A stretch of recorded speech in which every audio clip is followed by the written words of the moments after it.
Hello friends, KG classes में आपका स्वागत है। आज हम आपको जॉन मिल्टन की लाइफ के बारे में बताएंगे।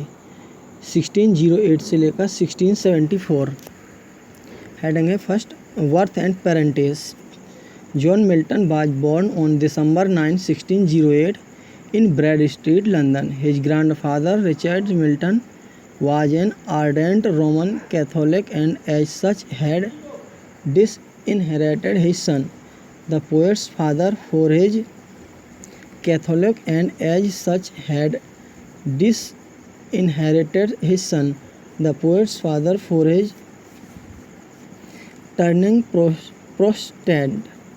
The poet's father, whose name also was John Milton, therefore settled down in London and gradually established himself as a prosperous scavenger, law stationer and moneylender. He was a man of prosperous. He was a man of learning and ability, and had a great love for music. Not much is known of the poet's mother, but it is said that she was a woman of refinement and poet's mother, but it is said that she was a woman of refinement and social grace, with a deep interest in religion and local charities. Milton, the poet, was greatly influenced by both his parents.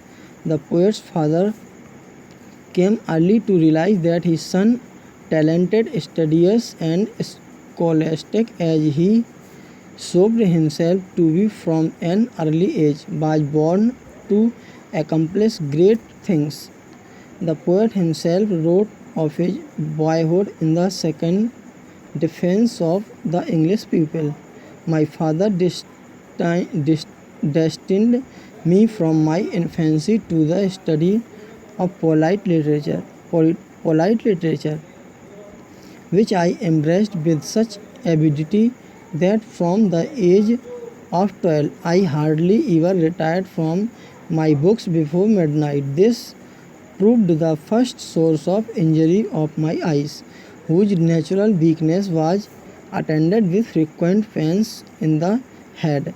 But all these disadvantages could not repress my ardor for learning. My father took care to have me instructed by various preceptors, both at home and at school. Heading at St. Paul's. About the year 1620, Milton was sent to St. Paul's School for the first phase of his education. Here he studied not merely Greek and Latin, but also Italian, French, and Hebrew. His headmaster, Alexander Gill, was an eminent scholar of ancient and modern literature. It was he who instilled in Milton a special fondness for Spenser. One of Milton's schoolfellows there was Charles Diodati, son of an Italian physician who had settled in London, with whom he formed a lifelong friendship. It was during these school days that Milton wrote the paraphrase of Psalm 136, which is used English hymn books to the present day. This was the first testimony of Milton's literary talent. Next heading है at Cambridge. On February 12, 1625, just 6 weeks before Charles' first accession, Milton entered Christ College, Cambridge. As a leisure pensioner, Milton was at this time a pleasing young lad of 17.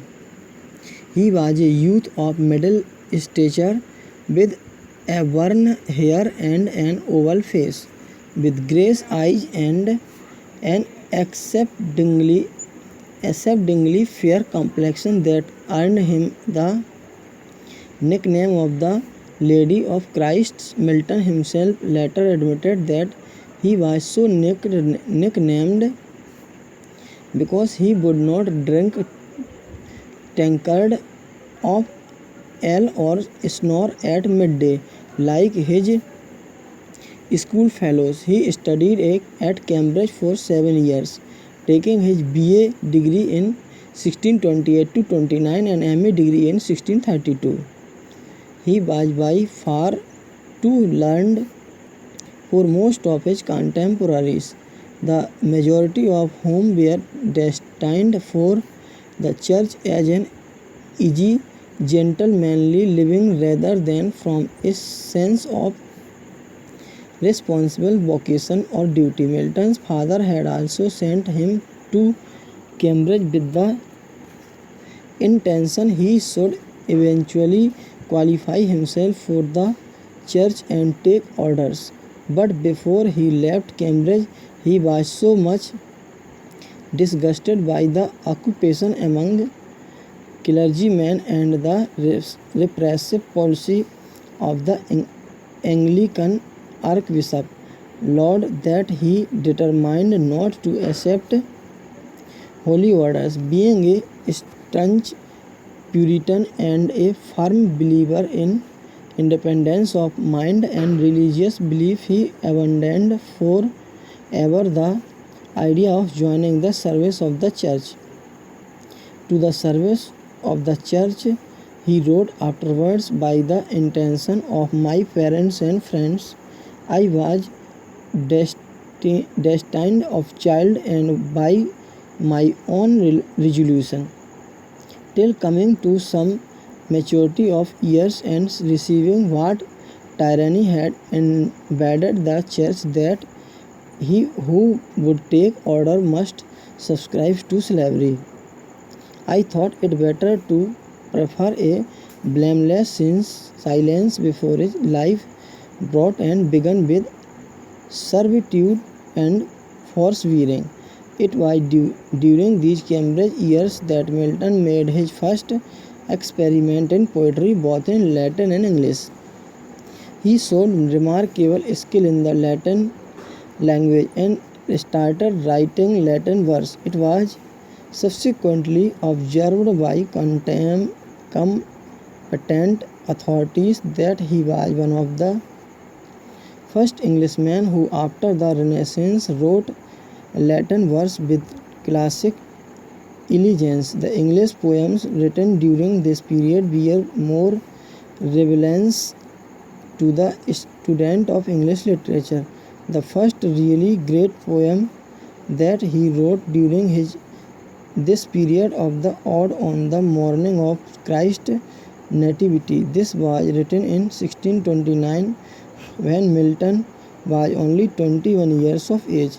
This ode, in spite of minor faults natural in a young writer, is astonishingly mature, a beautiful and original piece of devotional writing, already displaying some of the characteristics Miltonic qualities. Some of the other important pieces belonging to this period are On Shakespeare 1630, At a Solemn Music 1630, and On Being Arrived at the Age of 33 1631.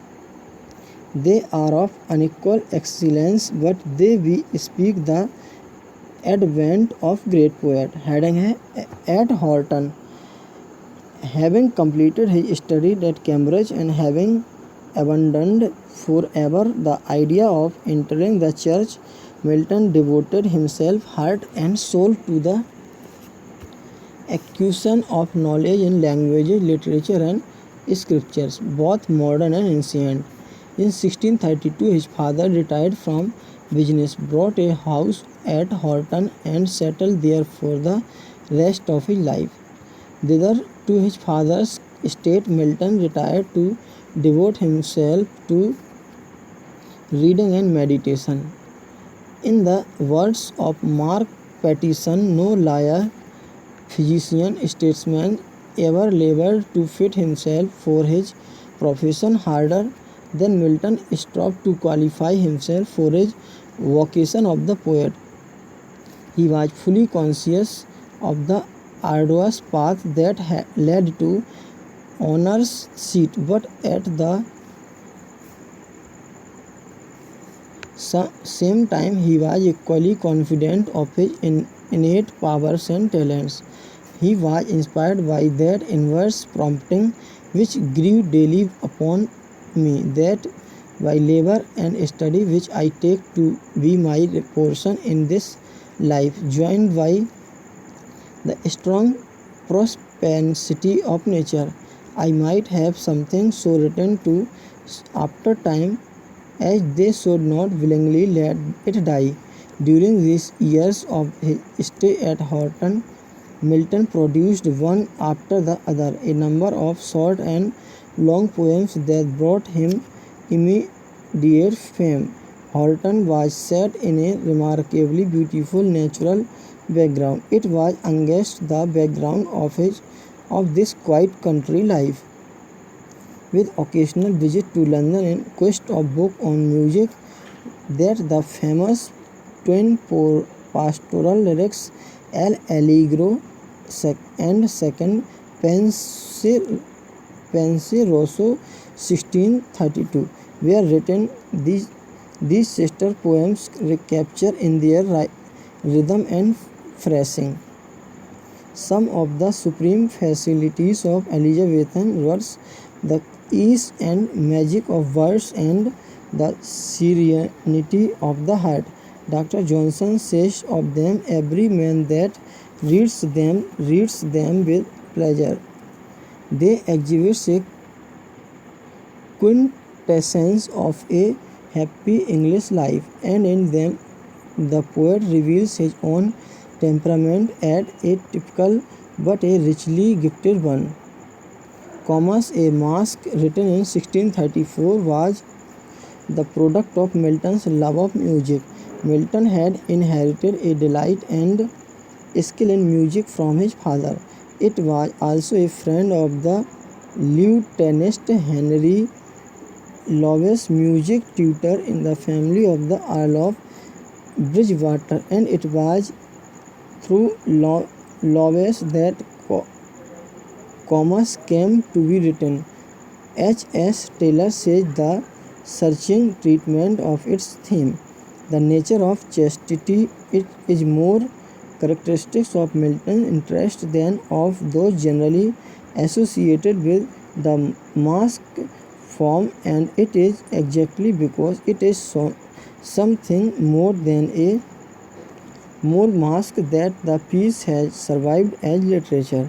In this work, more than anywhere else, Milton strikes the note of pastoral poetry in the English, as opposed to the classical tradition. The next important work of this period is Lycidas, an elegy written to commemorate his friendship with Edward King, drowned in the Irish Sea in 1637.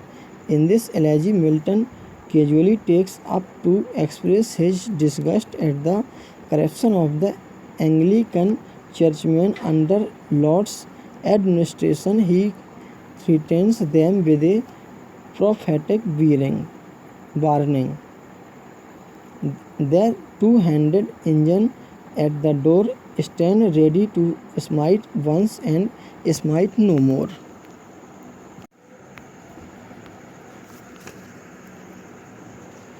Within the framework of this elegy, Milton also managed to express something of his own desire to be distinguished for his poetry, and the fear that he too, like his friends, might be cut off by fate before his powers could have time to develop and show themselves in a mature work.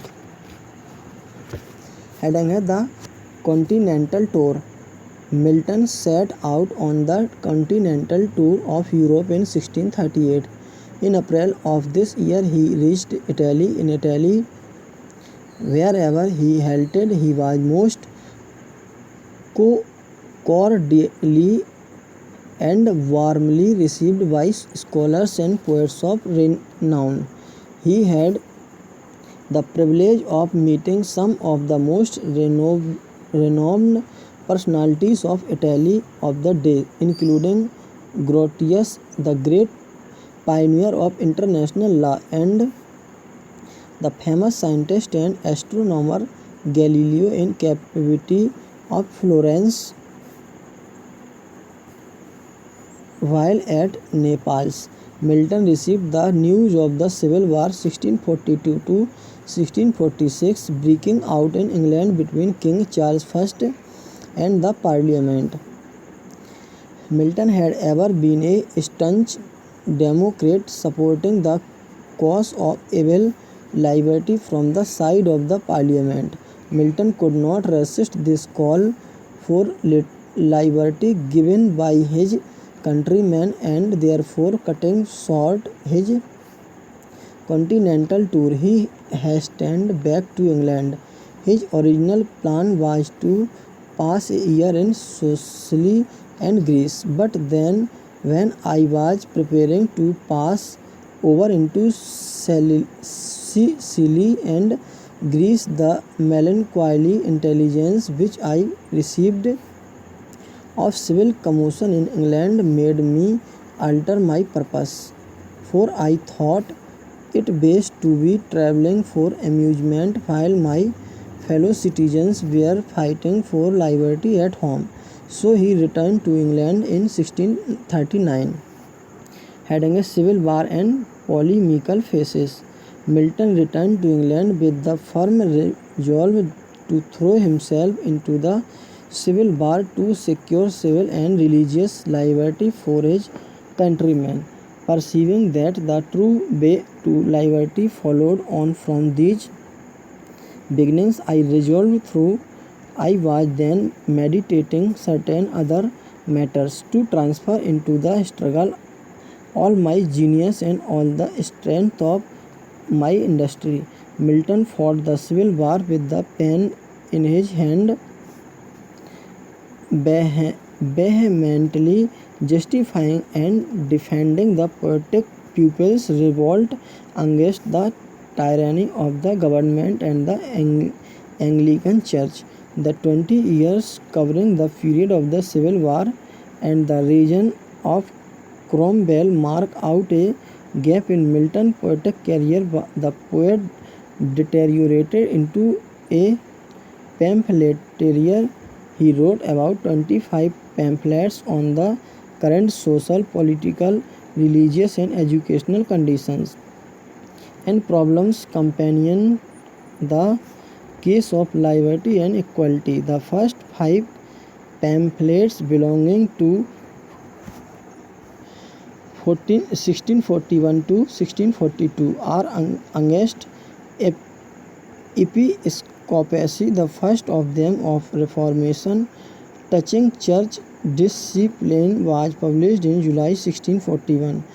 It launched a powerful attack on the abuses of the church. In 1643 appeared his famous tractate on education. In this tractate he outlined the Renaissance ideal of education, which aimed at fixing a man to perform justly, skillfully, and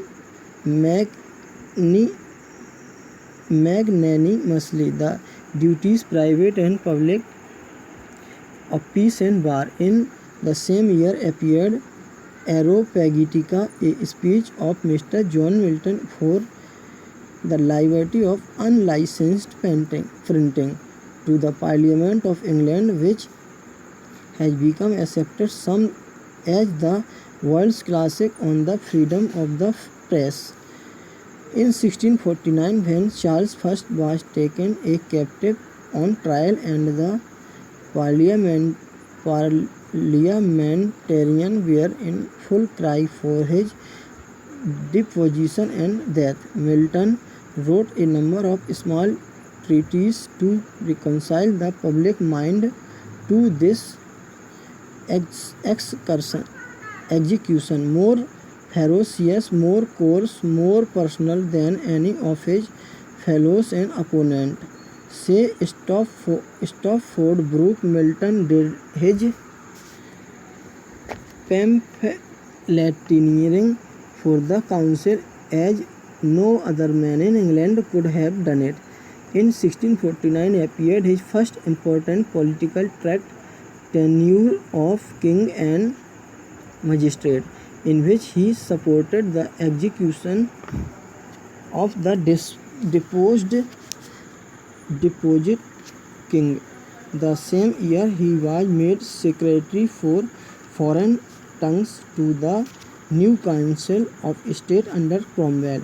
In 1651 appeared his Defence of the English People. In 1654 Second Defence of the English People. At the time when Milton was writing his first Defence of the English People, the sight of his first eye had entirely gone. His physician warned him not to strain his eyes any more if he wanted to retain his partial vision, but Milton refused to put off his duties to the contrary in spite of the physician's warnings.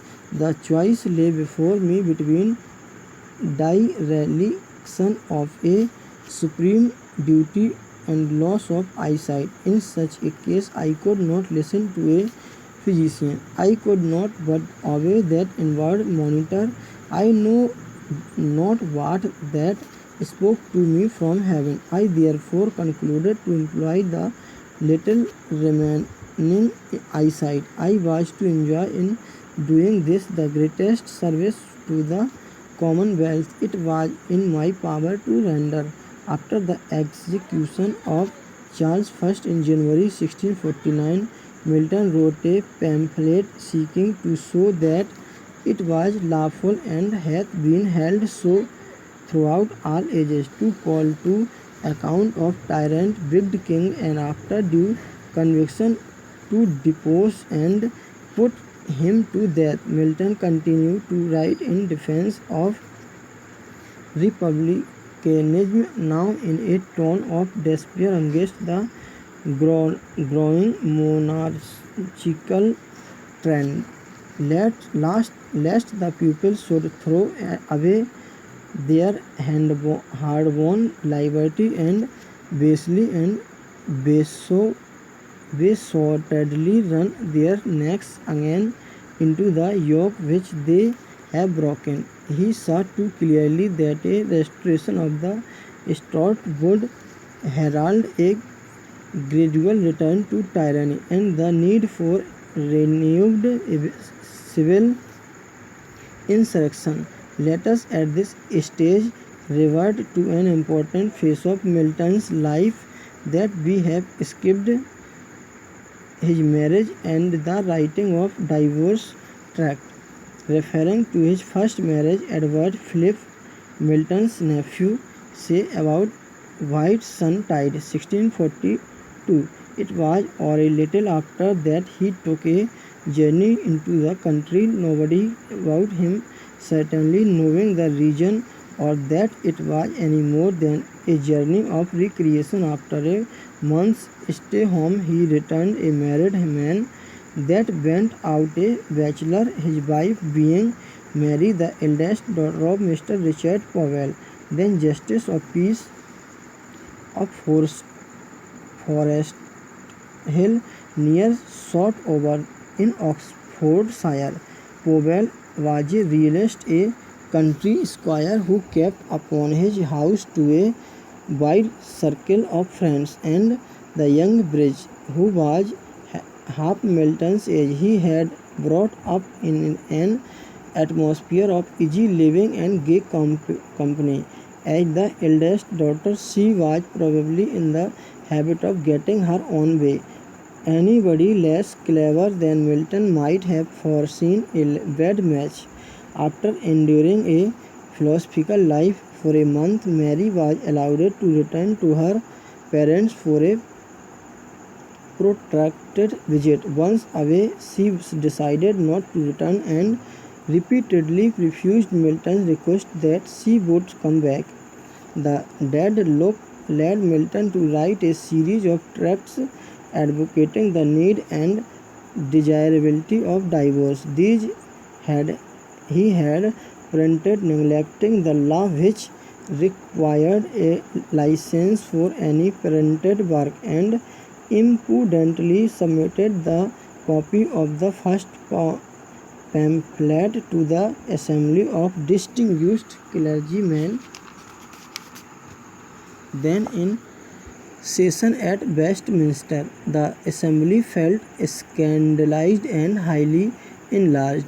One of the divine, speaking to the parliament, referred to Milton's work as a big book abroad and uncensored through deserving to the warrant, whose author hath been so impudent as to set his name to it and dedicate it to yourselves. The result of these divorce tract, however, was that his wife had to come back to him. Milton not only forgave her but also gave shelter to her parents and sister when they were in trouble during the reign of Cromwell. Mary Powell, however, died in 1652. On November 12, 1656, Milton married Catherine Woodcock, but his second wife also died in childbirth in February 1658. In February 1663, the blind poet married once again. His third wife was Elizabeth Minshull, Minshall, a lady 30 years younger than himself, heading the Restoration and the poet's epic phase. Then came the Restoration in 1660. With this began a dismal period of danger and dishonor in the life of the poet.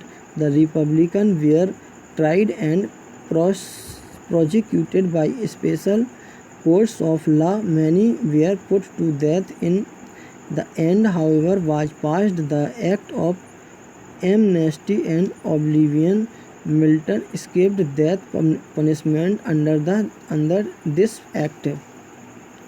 His intimate friends like Andrew Marvell in the House of Commons got his name included in the general oblivion. 2 of his books were publicly burnt by the common hangman, but no punishment was inflicted on the poet. This put an end to the political life of Milton. Milton now retired to his solitary abode and once again devoted himself to the service of the muse. He now took up the Paradise Lost, and the plan of which he had already finalized years ago. Being blind, he had to dictate it orally to his nephew Philip and his other pupils or scholars who came to visit him in large numbers. The Paradise Lost was completed in 1663. About this time, an account of the Great Plague. Milton had to shift his residence temporarily from London to Buckinghamshire. When he showed the manuscript of Paradise Lost to his Quaker friend Thomas Elwood, the latter, after reading it, observed, "Thou hast said much here of Paradise Lost, but what hast thou to say of Paradise Found?" A year later, Milton showed Elwood Paradise Regained. Thus Paradise Regained came to the written. Finally, in 1667 came the masterpiece of classical tragedy, Samson Agonist. With these epics ended the poetic career of Milton. They have borne him a station among the few greatest poets of the world. Having lost his death, Milton had been a patient of God. In his 66 years, it took a serious turn and proved fatal. On the 10th of November 1674, he quietly passed away at his house at Bunhill Fields. He was buried in the chancel of St. Giles, Cripplegate, London, besides his father's tomb. His funeral was splendidly and numerously attended. Memorial was erected to his memory at the moment. An epitaph was, however, put up on his grave towards the end of the Victorian age. A monument was also erected to his memory in Westminster Abbey. Thanks, best of luck.